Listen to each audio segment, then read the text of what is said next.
ദൈവനാമത്തിന് മഹത്വമുണ്ടായിരിക്കട്ടെ.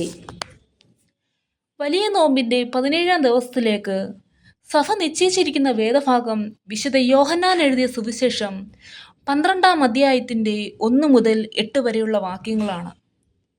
ഇന്നത്തെ നോമ്പ് ധ്യാനത്തിന് സഭയെ നിശ്ചയിച്ച ചിന്താവിഷയം അഗണ്യമായ ഭക്തി എന്നതിനെക്കുറിച്ചാണ്.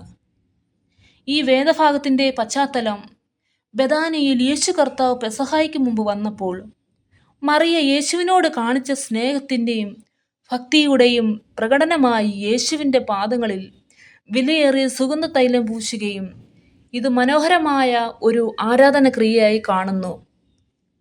അതേസമയം യൂദാസ് അതിനെ വിമർശിക്കുകയും നിസ്വാർത്ഥമായ ഭക്തിയും ലൗകിക ആശങ്കകളും തമ്മിലുള്ള വ്യത്യാസം എടുത്തു കാണിക്കുകയും ചെയ്യുന്നു. ഈ ഒരു പശ്ചാത്തലത്തിൽ നിന്നുകൊണ്ട് ചില ചിന്തകൾ പങ്കുവയ്ക്കണം എന്ന് ഞാൻ ആഗ്രഹിക്കുന്നു. യേശുവിനോടുള്ള സ്നേഹവും ആരാധനയും ഭക്തിയും പ്രകടിപ്പിക്കേണ്ടതിൻ്റെ പ്രാധാന്യം ഈ ഭാഗം നമ്മെ ഓർമ്മിപ്പിക്കുന്നു. ഒരു വശത്തിൽ സ്നേഹത്തിൻ്റെയും ആരാധനയുടെയും പ്രവൃത്തിയാണെങ്കിൽ മറ്റൊരു വശത്തിൽ യൂദാസിൻ്റെ കാപട്യത്തെക്കുറിച്ചാണ് കാണുന്നത്. 3 തരത്തിൽ യേശു കർത്താവിനെ ആരാധിക്കുവാനും സ്നേഹിക്കുവാനും സാധിക്കും. നമ്മുടെ ഭവനങ്ങളിൽ യേശുവിനെ ബഹുമാനിക്കുക. നമ്മുടെ ഹൃദയങ്ങളിൽ യേശുവിന് ബഹുമാനം കൊടുക്കുക. നമുക്ക് കിട്ടുന്ന അവസരങ്ങളിൽ യേശുവിന് ബഹുമാനം കൊടുക്കുക.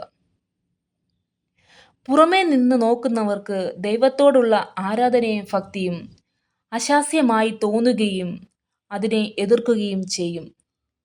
എന്നാൽ ദൈവം നമ്മെ സ്നേഹിക്കുന്നുണ്ടെന്ന് അമിത ഭക്തിയിലൂടെ മറിയ കാണിച്ച ആ പ്രവൃത്തി നമ്മെ ഓരോരുത്തരെയും നിലനിർത്തുന്നതിനുള്ള ആഹാരമായി നമ്മെ ഓരോരുത്തരെയും ഓർമ്മിപ്പിക്കുന്നു.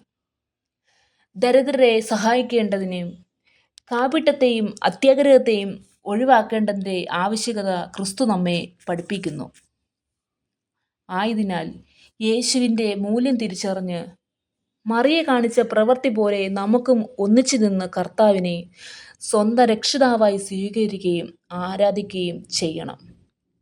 മറിയയുടെ കയ്യിലെ അത്രയും പ്രാധാന്യമുള്ള സുഗന്ധ തൈലം കർത്താവിന് വേണ്ടി ഉപയോഗിച്ചതുകൊണ്ട് നമുക്കും ദൈവം നമുക്ക് തന്നിട്ടുള്ള നന്മകളും അനുഗ്രഹങ്ങളും കർത്താവിന് വേണ്ടി ഉപയോഗിക്കാൻ നാം ഓരോരുത്തരും പ്രാപ്തരാകണം.